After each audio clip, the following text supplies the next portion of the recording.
जो पोल है वो खुल जाती है। यानी कि राजा मस्ताना को पैसे देकर टप्पू और सोनू ने ये सारे काम करवाए थे, अपनी शादी तोड़वाई थी। Hi everyone, welcome back to my YouTube channel. तो फ्रेंड्स, अब तक आपने देखा कि भिड़ेसर और माधवी राजा मस्ताना को कहकर आए थे कि उनको गोकुलधाम सोसाइटी में आना है। और आज जो एपिसोड हुआ 4331, उसमें जो राजा मस्ताना है वो गोकुलधाम सोसाइटी के लिए निकल पड़ते हैं। यहाँ पर भिड़े और माधवी जेठालाल के यहाँ जाने के लिए निकलते हैं और उनके घर पहुँचते हैं। उधर पे जेठालाल भी मौजूद होते हैं, बापूजी मौजूद होते हैं, जो है टप्पू मौजूद होता है। तो वहाँ पर जाकर बताते हैं सरप्राइज़ का यानी वक़्त आ गया है। सोनू को पहले से ही शक हो जाता है वैसे तो। तो वो लोग भी ताज्जुब में आ जाते हैं कि ऐसी क्या बात है, और जेठालाल को बहुत फ़िक्र हुई रहती है। दुकान पर भी उनको बहुत फ़िक्र होती है कि भिड़े जो है ऐसी क्या सरप्राइज़ देने वाला है। उसके लिए वो बेचैन होते हैं। तो नट्टू काका जो है वो समझाते हैं। उनको मुसीबत का अंदाज़ा हो जाता है नट्टू काका को और बाघा को। तो वो समझाते हैं जेठालाल को। फिर यहाँ जब 8:30 बजते हैं और बापूजी है जो चंपक चाचा और जेठालाल बहुत ही ज़्यादा एक्साइटेड होते हैं कि ऐसी क्या सरप्राइज़ भिड़े और माधवी देने वाले हैं। सोनू और टप्पू भी वहाँ मौजूद होते हैं। सोनू को तो शक हो ही गया होता है, मेरे ख़्याल से टप्पू को इतना शक नहीं होता। फिर जब भिड़े सर कहते हैं कि वो घड़ी आ गई है जब सरप्राइज़ मिलना है, और कॉल आता है राजा मस्ताना का उनको, तो उस पर उनको आने का एड्रेस बताते हैं कि सीढ़ियों से चढ़कर ऊपर आ जाओ। तब जेठालाल, चंपक चाचा और टप्पू और सोनू काफ़ी एक्साइटेड होते हैं और खुशी से उछल पड़ते हैं कि ऐसी क्या बात है। तो जैसे ही भिड़े उनको ऊपर आने का एड्रेस बताते हैं, सीढ़ियाँ बताते हैं कि जेठालाल घर आके घर में आपको आ जाना है। तो टप्पू और सोनू दौड़ कर जाते हैं दरवाज़े के पास, खुशी में खड़े हो जाते हैं और काउंटिंग करने लगते हैं, गिनती करने लगते हैं। जैसे भिड़े कहते हैं कि उल्टी गिनती शुरू कर दो 10 से 1 तक की, तो वैसे ही वो काउंटिंग शुरू कर देते हैं।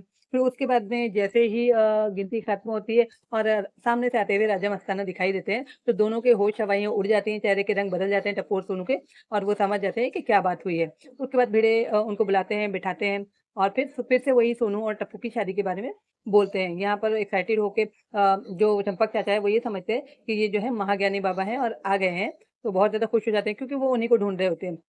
यानी उन्हीं के द्वारा भविष्यवाणी की जाती है कि जैसे दया जब तक ना आ जाए, जब तक टप्पू की शादी नहीं हो सकती, और सोनू की भी रिश्ता, वो लोग सोनू का भी रिश्ता तुड़ा देते हैं पहले।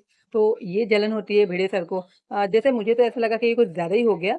एक हँसी-मज़ाक वाले कॉमेडी प्रोग्राम में इतना सब नहीं होना चाहिए। जैसे कि आज का ज़माना है, प्यार-मोहब्बत का ज़माना है ना? अपनी-अपनी पसंद से बच्चे शादी करते हैं, तो उसमें ये कुछ ज़्यादा दिखाया जा रहा है वैसे भिड़े सर का। तो ऐसा सब नहीं होना चाहिए मेरे ख्याल से। ये हल्का-फुल्का कॉमेडी प्रोग्राम है और इसको वही रहने देना चाहिए। तो यहाँ जेठालाल और चंपक चाचा तो काफ़ी खुश होते हैं कि ये आ गए। अब मतलब उनका आशीर्वाद लेने के लिए टप्पू भी झुकता है। फिर जेठालाल भी झुकते हैं, बापूजी भी उनका आशीर्वाद देते हैं, और फिर भिड़े के बोलने पे जैसे कि वो बताते हैं कि जैसे पहले शादी तोड़ दी थी, उन्हीं के 1500 रुपए देने पर टप्पू और सोनू के, तब ये बताते हैं कि इनकी शादी कर देनी चाहिए, वरना फिर कभी नहीं होगी। यानी मुहूर्त बीत गया तो इनकी शादी कभी नहीं होगी, यानी कि अलग-अलग। तो टप्पू और सोनू हैं, उनका जो लव है वो अचानक ही बता दिया गया है इतना ज़्यादा, है ना? इतने दिनों से तो नहीं था, वो लोग दोस्त थे, एक दोस्त ही थे, और अब जो बता रहा है तो दोनों का प्यार बता रहा है। चलो, सीरियल के हिसाब से ये भी सही है कि बड़े हो गए हैं तो प्यार-मोहब्बत तो हो ही जाएगी, क्योंकि दोस्ती है ना, भाई-बहन नहीं है। तो यहाँ ये सब होता है और जो पोल है वो खुल जाती है, यानी कि राजा मस्ताना को पैसे देकर टप्पू और सोनू ने ये सारे काम करवाए थे, अपनी शादी तुड़वाई थी। अब जो प्रोमो है 4332, उसमें जो तारक मेहता है उनके पास टप्पू बोलता है कि उन मतलब उसको भी करियर अपना बनाना है और शादी नहीं करनी है। जेठालाल भी वहाँ खड़े होते हैं। ये सब बातें बाहर से सुन लेते हैं चंपक चाचा और बहुत ही गुस्से में अंदर आते हैं और मेहता साहब को आवाज़ देते हैं बिल्कुल कि ये सब काम ना करने के लिए वो बहुत ही ज़्यादा गुस्सा हो जाते हैं। पर जेठालाल अपने बेटे के साथ खड़े होते हैं, यानी उसकी मतलब हामी ही होती है जेठालाल की कि जैसा टप्पू चाह रहा है वैसे ही हो। अभी वो अपना करियर बनाए, पढ़ाई-लिखाई करे, उसके बाद शादी का देखा जाएगा।